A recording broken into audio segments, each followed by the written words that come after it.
अस्सलामुअलैकुम। आज की वीडियो है ज़बान और अदब में क्या फ़र्क है, ज़बान क्या है और अदब क्या है। बहुत ख़ास वीडियो होगी ये, क्योंकि इस वीडियो में मैं आपको बहुत आसान तरीक़े से बता दूंगा ज़बान और अदब में फ़र्क। इस बीच हम बोली भी जान लेंगे, बोली क्या है। तो चलिए हम वीडियो शुरू करते हैं।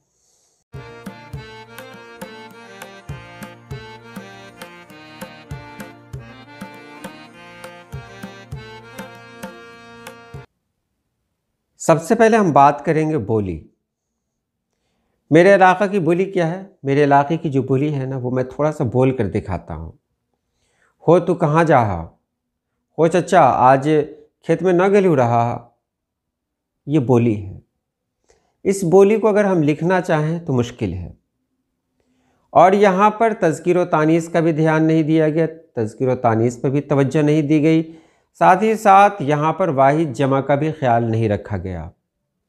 अगर मैं अपनी बात करूँ कि मैं उसको किसी मतलब जो कुछ मैंने कहा इस तरह मैंने कहा, कोई दूसरा उससे कोई और तरह से अदा कर रहा हो, वो अदा कर सकता है, क्योंकि इसकी कवायद नहीं है। और वो कहीं से ये कह नहीं सकता है कि मैंने गलत कहा, और ना हम कोई दलील दे सकते हैं कि तुमने गलत कहा। तो बोली वो होती है जिसकी कोई कवायद नहीं होती, और जिसकी कोई कवायद नहीं होती उसमें कोई किताबें नहीं लिखी जा सकती, और जिसमें कोई किताबें नहीं लिखी जा सकती वो ख़ास इलाके तक महदूद होकर रह जाती हैं। और जो ख़ास इलाके तक महदूद होती हैं, जो इंसान के जज्बात का इजहार, यानी इंसान के जज्बातों ख़यालात के इजहार का वसीला बनती हैं, लेकिन वो सिर्फ़ बोली तक ही महदूद है, यानी ज़बान तक ही महदूद है। हम सिर्फ बोल ही सकते हैं उसको बोली कहते हैं। उसको हम संभाल कर नहीं रख सकते, स्टॉक नहीं कर सकते, उसका ज़ख़ीरा नहीं कर सकते, हम उसे जमा नहीं कर सकते, क्योंकि हमने बोल दिया वो ख़त्म। हम लिखेंगे कैसे उसको? अगर ज़बरदस्ती लिखा भी तो उसकी तो कोई कवायद भी नहीं है, तो हम क्या कहेंगे वो सही है या गलत है? तो बोली तो आपने समझ लिया। बोली उसे कहते हैं जिसकी कवायद नहीं होती और जिसे लिखा नहीं जा सकता। लिखने को ज़बरदस्ती लोग लिख ही देंगे, अलग बात है, लेकिन जब कवायद ही नहीं होती तो किस बुनियाद पर लिखी जाएगी वो बोली? बोली तो आपने जान लिया। अब ज़बान है, तो बोली से आगे जाते हैं तो एक ज़बान हमको मिलती है। अब देखिए अपने इलाके में इस्तेमाल करते हैं। हम आज पटना जा रहे हैं, हो सकता है कि वहाँ से वापसी में हमें तीन रोज़ लगे। आप यहाँ सवाल करेंगे हम का इस्तेमाल क्यों किया? जब ये वाहिद है तो मैं का इस्तेमाल होना चाहिए। मैं पटना जा रहा हूँ, I am going to Patna. तो यहाँ पर जा रहे हैं अकेले और कह रहे हैं हम, या जा रहा है अकेले और कह रहा है कि हम जा रहे हैं। तो यहाँ पर एक अलग बात होती है कि कुछ लोग मैं को अच्छा नहीं समझते हैं, तो ये इलाके पर भी मुनहसिर है। ऐसा नहीं कि हर इलाके में ऐसा कहा जाता है। आप यूपी में चले जाएं तो वहाँ मैं ही कहा जाता है, मैं जा रहा हूँ, वहाँ वालिद को तुम कहते हैं। हमारे यहाँ ये राइज नहीं है। मैं कहना यहाँ मतलब अनापरस्ती की अलामत है, इसलिए मैं नहीं कहा जाता। और यही आदत बचपन से, इसलिए हम ही कहते हैं। तो यहाँ पर हमने कहा मैं पटना जा रहा हूँ या हम पटना जा रहे हैं, तुम कहाँ जा रहे हो। तो ये ज़बान है जिसको हम लिख सकते हैं।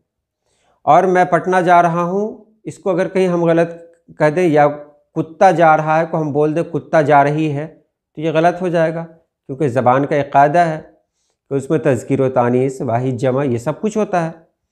तो कुत्ता जा रहा है ये सही है, कुत्ता जा रही है ये गलत है। अगर किसी ने कह दिया कुत्ता जा रही है तो उसको दलील दी जा सकती है, भाई तुमने ऐसा क्यों कह दिया, कवायद में तो ये लिखा हुआ है। तो ज़बान है जिसकी कवायद है, तो ज़बान में कवायद है, ठीक है। अब ज़बान में ही एक बात मैं आप लोगों के दरमियान रख रहा हूँ कि कभी कभी हमारे दिल में ऐसा भी आता है ना कि एक इंसान था, वो इंसान अगर हमको मिल जाता है ना, बड़ा अच्छा लगता, और दिल करता, मतलब ऐसा दिल करता है कि हम उसके साथ वक्त गुजारते। मतलब अच्छा लगता है ये सब। ये ज़बान है, क्योंकि इसमें वाहिद जमा तज़कीर व तानीस का ख्याल रखा गया। अब देखिए, इसी बात को हम एक अलग ढंग से कह रहे हैं। कभी कभी मेरे दिल में ख्याल आता है कि ज़िंदगी तेरी जुल्फ़ों की नर्म छाँव में गुज़रने पाती तो शादाब हो भी सकती थी। ये रंजो गम की स्याही जो दिल पे छाई है, तेरी नज़र के शुआओं में धो भी सकती थी, मगर ये हो ना सका, और वग़ैरह वग़ैरह। आपने देखा, बात वही है जो मैंने पहले कही, बात वही है जो बाद में हुई। लेकिन बाद में जो बात हुई उसमें क्या हुआ, लफ्ज़ों का इस्तेमाल बेहतरीन ढंग से किया गया। एक आम बोलचाल की ज़बान नहीं थी। पहले वाली जो ज़बान थी वो बोलचाल की ज़बान थी, उसको सजाया नहीं गया था। तो जिसको सजाया नहीं जाए, जिसको बेसाख्ता बोल दिया जाए, किसी के सामने गए बोल दिया, तो वो तो ज़बान है। लेकिन अगर उसी ज़बान को सजा देते हैं हम, उसके अंदर तशबीह, इस्तिआरा, इशारा, किनाया, यानी बयान जो है ये सब डाल देते हैं उसमें, तो वो क्या हो जाती है वो चीज़, तो वही चीज़ या वही ज़बान अदब बन जाती है। अब अदब में देखें, अदब ज़िंदगी के इजहार का नाम है। लफ्ज़ों की तरतीब व तंजीम से अदब वजूद में आता है। तरतीब व तंजीम यानी तरतीब के लिहाज से लफ्ज़ों को रखा गया हो, और उन लफ्ज़ों में जज्बा व फ़िक्र भी शामिल होते हैं। इसलिए कहा जा सकता है कि लफ्ज़ों के ज़रिए जज्बे, एहसास या फ़िक्र व ख़याल के इजहार को आसानी से बयान किया जा सकता है। और ये भी कह सकते हैं कि कहा जा सकता है कि लफ्ज़ों के ज़रिए इंसान के जज्बात व एहसासात, खूबसूरत लफ्ज़ों के ज़रिए अगर इंसान के जज्बात व एहसासात का इजहार हो, वही अदब है। आप एक इंसान को देखिए ना, आप देखिए एक नावल को पढ़ें या एक अफसाने को पढ़ें, वहाँ की ज़बान आपको मिलेगी वो अलग मिलेगी, सजी हुई, संवरी हुई। और वही ज़बान हम अपने घर में इस्तेमाल करना चाहें, नहीं होगा, क्योंकि घर में क्या है, फ्रैंक हैं, कुछ भी बोल सकते हैं हम। लेकिन जब उसी को हम लिख रहे हैं तो वो अदब है। अब यहाँ एक बात और वाज़ेह हो गई कि जिसको हम बोलते हैं, सिर्फ बोलते हैं, लेकिन वो चीज़ लिखी जा सकती है, तो वो ज़बान है। और जिसको हम बोलते भी हैं, लेकिन उसमें ज़्यादातर ख्याल मेरा लिखने पर होता है, उसे महफूज करने पर होता है, वही चीज़ आगे चलकर हमारी ज़बान का एक सरमाया बन सकता है, वही चीज़ सरमाया बन सकती है, तो वो अदब है। अदब में खूबसूरत लफ्ज़ों का इस्तेमाल होता है। अदब में किसी भी चीज़ को इस तरह बयान किया जाता है कि पढ़ने वाले को अच्छा लगे। एक ज़बान में एक इंसान बोल रहा है, वो अपने जज्बात का इजहार तो कर रहा है, लेकिन चूंकि वो फौरी तौर पर बोल रहा है तो वो अपने लफ्ज़ों को इस तरह नहीं सजा पाएगा। हाँ, होंगे कोई इस फ़न में माहिर होंगे, वो इस तरह कर सकते हैं, जो ख़ास मुक़र्रिर हैं वो इस तरह कर सकते होंगे। लेकिन एक आम इंसान अगर ज़बान का इस्तेमाल कर रहा है तो वो हल्के फुल्के अल्फाज का भी इस्तेमाल करेगा, लेकिन वही चीज़, वही बात जब वो अदब में शामिल करता है तो वो उन हल्के फुल्के अल्फाज को हटा देगा, वहाँ ऐसे ऐसे लफ्ज़ों को लाएगा जिसका कोई मेयार हो। तो अगर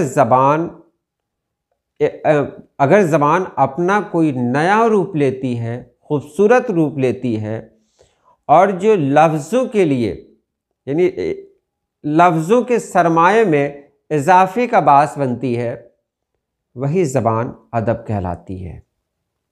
उर्दू बेशक ज़बान है, लेकिन ज़बान कब तक है, जब तक हम उसको बोल रहे हों। कवायद है, बोलने में भी हम गलती नहीं कर सकते हैं।